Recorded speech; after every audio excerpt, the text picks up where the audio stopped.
Good evening, you guys. Good evening. It has been a while.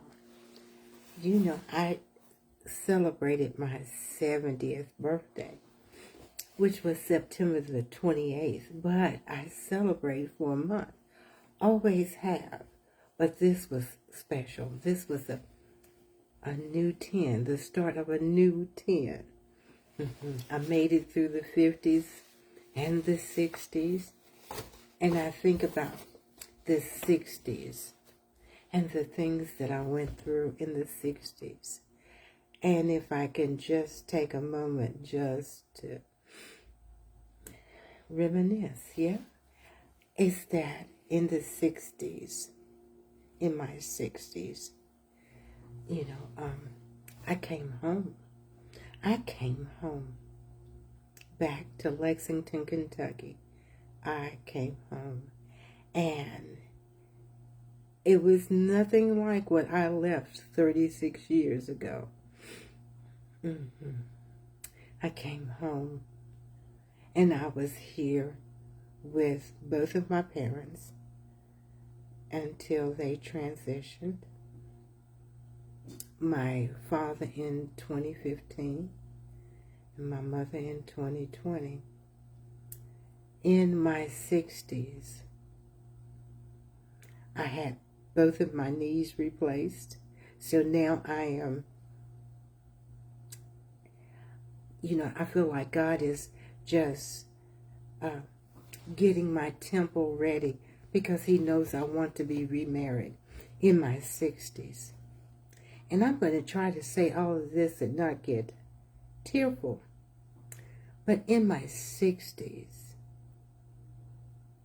I'm a breast cancer survivor. While my mother was in the nursing home, I would go for my treatment. Hey, Erica. Hey. And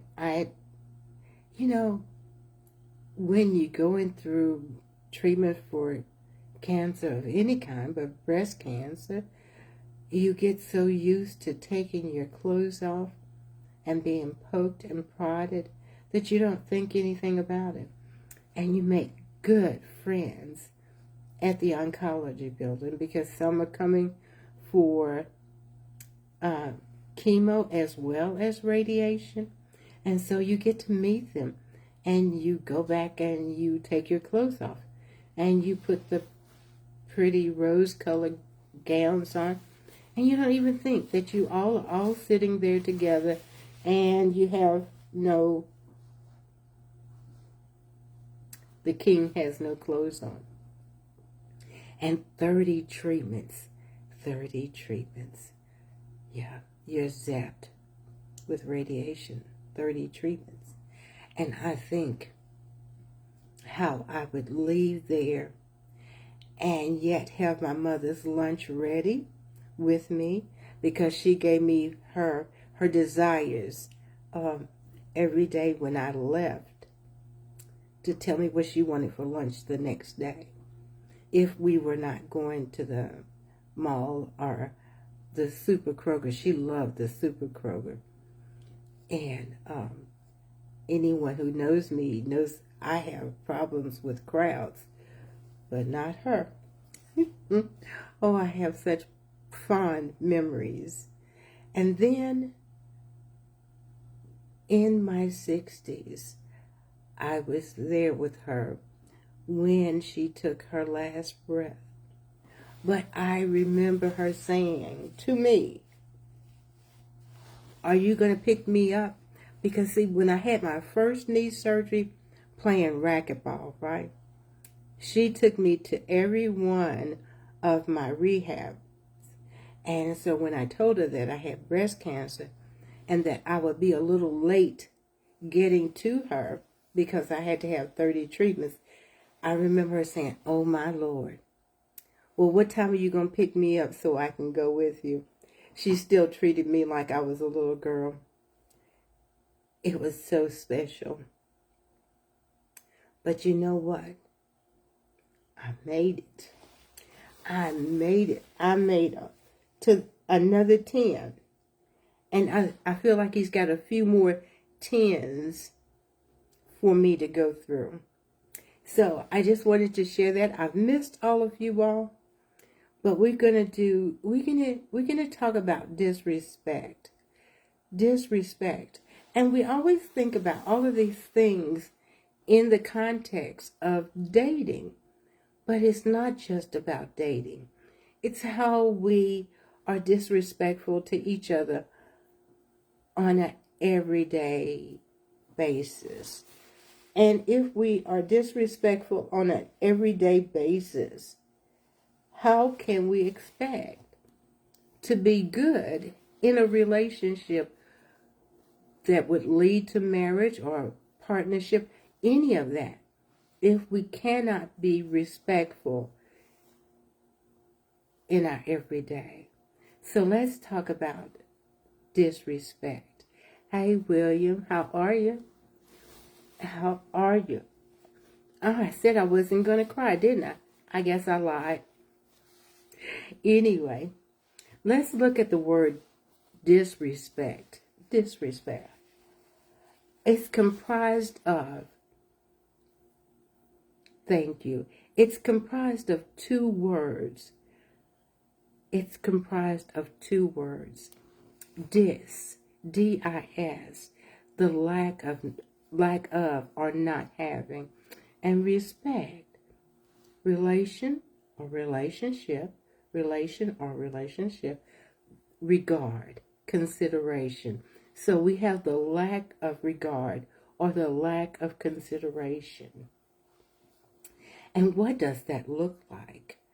It looks like a single careless word, a dismissive glance, or a subtle gesture. You know how, we used to, that dismissive glance when we were children was called rolling our eyes, right? Well, that would get your head knocked off. My mother did not play that, okay?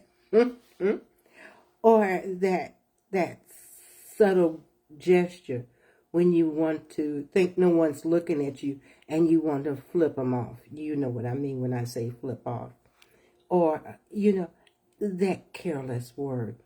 These can unleash a torrent of pain and erode the foundation of even the strongest relationship. They can. These seemingly insignificant actions are the building blocks of disrespectful behavior, which can affect our personal and professional lives in profound ways. See, even our children nowadays, they are always watching us. So they're disrespectful. They have a total disregard, lack of, right? A total disregard for elders, a total lack of consideration for teachers, anyone.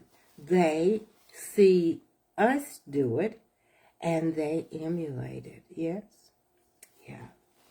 Whether you are on the receiving end or unknowingly dishing it out, disrespect has the power to shape our interactions, influence our self-worth, and ultimately determine the quality of our connections with others.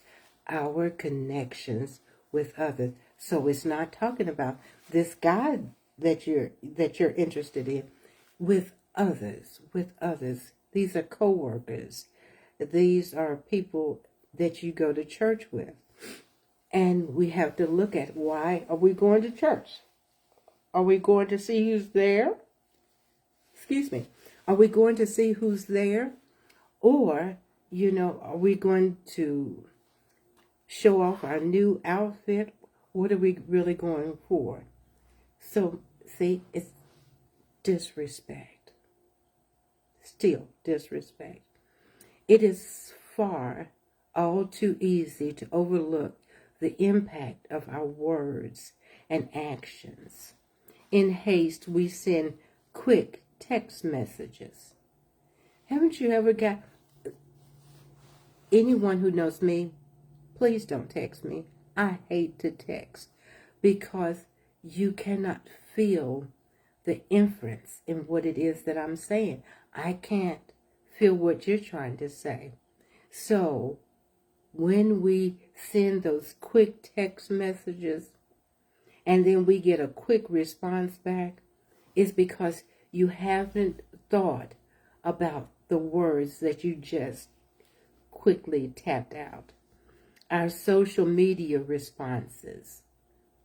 Sometimes, you don't have to put everything when you roll up on something or you scrolling on something. It does not require your comment at all times. Sometimes you just need to roll past it. There are times when you just need to roll past it. Did you all bring your tea? I have a combination tonight. I have soursop tea, and I have, it's called Bengal, like the Bengal tiger spice, and together they are so tasty. So tasty. So when we scroll across our social media, the responses are not always necessary. And then when you get a response back, you're offended. But you didn't think about, I really didn't need to comment on that. And then our countless face-to-face encounters, often without pausing to consider how our behavior might be perceived. We don't even stop to think about it. We just roll. We just roll off. We fire off quick texts, dash through social media, and navigate countless face-to-face encounters, often without pausing to consider how our behavior might be perceived. Every interaction, no matter how fleeting, carries the potential to uplift or deflate, to strengthen bonds or chip away at them. Our every interaction. So what exactly is disrespect? So what exactly is that? At its core, disrespectful behavior is any action that fails to honor the inherent worth and dignity of another person. Let me repeat that, please. At its core, disrespectful behavior is any action that fails to honor the inherent worth and dignity of another person. It's like walking into someone's carefully tended garden. And when I say this and I put this, I remember being pregnant and I saw this juicy red tomato in my father's garden. And I was just about to step over into his garden, and I heard this banging on the window, and my father was having a whole moment, and my mother comes out the kitchen door. Don't go in your father's garden. Well, for two reasons. I was as big as a tick, right? And I could have fallen, which would have crushed some of his other plants. But also, a pregnant woman, these old wives' tales, a pregnant woman was never supposed to be in a garden because we would kill it for whatever reason. I don't know. But not obliging how he felt about his garden. even though I thought it was foolish. Hey, Adante, even though I thought it was foolish, I would have been disrespectful if I went ahead anyway because I thought what he believed was foolish. I would have been disrespectful. Disrespect comes in many flavors, like Baskin Robbins or Brewster's ice cream, gourmet ice cream. Many. Hey, Paula, many different flavors. You have your classic verbal jabs. I think that they're called clapbacks now. I think that that's what they're called, clapbacks. You have the insults, the mockery, and the dismissive language that can sting like a swarm of bees. Right? And that's that person that says, honey, I've got a slick tongue. I can get back at you with the blink of an eye. Insults, mockery, dismissive language. Let us not forget about the sneaky nonverbal disrespect. The sneaky nonverbal disrespect. Like I said back in my day, right? Rolling your eyes could get your head knocked off. So there's those eye rolls, the shrugs of our shoulder, any body language cues that speaks volume without uttering a word. You know what I hate? Haven't you heard those people that suck their teeth? I loathe that behavior. Or you fold your arms and you have closed me out. You have taken a posture. You're not hearing me any longer. Those are those body language cues that don't speak words at all. Whether we're talking about a romantic entanglement, family ties, or friendships. Because we have some friends that we call them friends, but if we stopped and looked at that relationship or evaluated that relationship, we could see that they need to be reassigned. Maybe they're acquaintances. Maybe we put them in a friendship status that they had not earned. Yeah. So, whether disrespect can act like a slow action poison, gradually eroding trust and affection until there's nothing left but a pile of hurt, feelings, and misconnections. Have you been there? Have you called someone a friend and they totally disrespected you? Have you had a family member and they disrespected your boundaries? Have you had that? I have. Marvin, how are you? I have that family member. As a matter of fact, I had that family member disrespect me this weekend. I made all kinds of plans for her to be here. And at the, at the last minute, she texted me to say she was not coming. She didn't even call. And if you know me, my love language is service. When I knew she was coming, I started to cook. I made sorbet. I made raspberry pecan sorbet. I made strawberry sorbet and mango sorbet. I have been in here cooking. And for her to send me a text to say that she was not coming. Thank you very much.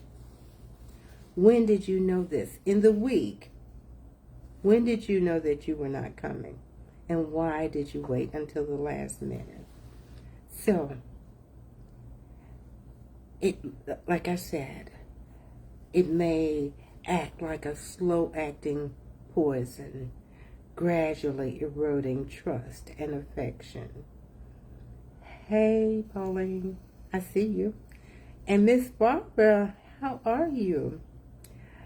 Until there's nothing left but a pile of hurt, feelings, and misconnection.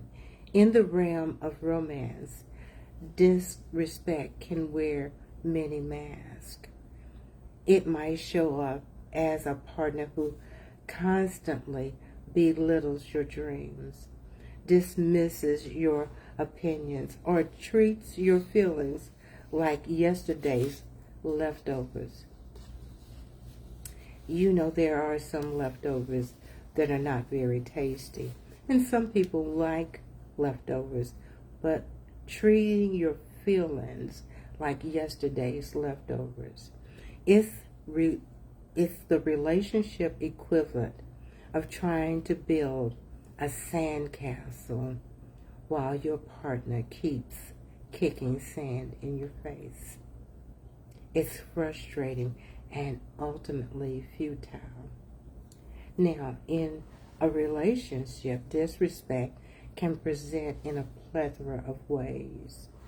Ignoring, and I'm just going to give you a few. I think I have like 24 here. Some of them I had a moment and I was thinking about what it felt like to me. But ignoring boundaries, making unreasonable demands on your time, making unreasonable demands on your time, flirting with other people. They don't respect your opinion. They don't listen, criticize, or insult you. Often talk about people they find attractive. Take you for granted. Compare you to other people. Close to their ex-partners. That's a hard pill to swallow. Close to their ex-partners. Make a big decision without consulting you. Make a big decision without consulting you. They don't feel the need to compromise. Refuse to listen to your concerns. Disrespectful. Refuse to listen to your concerns. They can't fight fairly. What does that look like? Can't fight fairly. I've confided in something to you. I make you angry, and you throw it up in my face. That which I confided in you.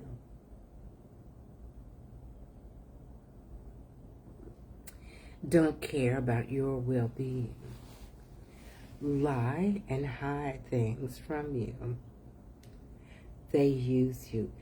Inconsiderate personal habits. Okay. Inconsiderate personal habits. How many times I'm going to laugh. How many times do I have to ask you to put the seat down? You know it. That in the night I get up and I go to the bathroom and I walk that path, and I can walk that path with my eyes closed, right? And so I walk that path to the bathroom with my eyes closed because I was sleeping so good. And I sit down into cold water. Have you ever done that? Have you ever? Boy, do you want to cuss until you fall out and foam at the mouth. My goodness. Inconsiderate personal behavior. And you know that they hear you hit that water. They know that they hear you And then they act like they're snoring. Okay. I'm sorry. I've gone back into my disrespectful. Share your secrets or gossip about you. Share your secrets or gossip about you. Don't keep promises. And they're unfaithful. Unfaithful. And these ways can lead to resentment, anxiety, depression, lack of trust, low self-esteem, and insecurity. So we're going to stop right there. And next Sunday, we're going to talk about what does disrespect look like in relationships. But before I go, of course, we're going to get out our life book, right? So you got your life book. Take a little bit of your tea with me, or whatever it is that you're drinking, juice, water.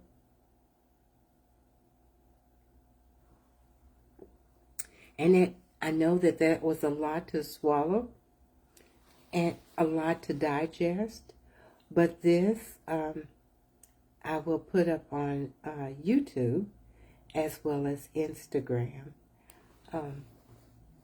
so that you all can look at it again, replay it, do a self-evaluation. Where are you in all of this? So now, do you have your life book? You know what the life book is, your Bible. Do you have it? Okay. I want you to turn to Romans 12:2. Romans 12:2. And I'm going to be reading from the Amplified Translation. It says, "And do not be conformed to this world any longer with its superficial values and customs, but be transformed and progressively changed as you mature spiritually by the renewing of your mind, focusing on godly values and ethical attitudes, so that you may prove for yourselves what the will of God is, that which is good and acceptable and perfect in His plan and purpose for you." It's been a while, but I stand on what I say, that there is a word for our behavior, our attitude, everything that we're going through in the Bible. I want to thank you all for spending some time with me, hearing me reminisce about my past 10 years. Thank you. And I will see you here next Sunday as we continue on in disrespect. And what does it look like in a relationship? So I hope you'll join me next Sunday, 9 Eastern, 8 Central, and 6 Pacific, for you, me, and tea with Lady D. Thank you all so much, and I hope that you all have an amazing evening. Good night.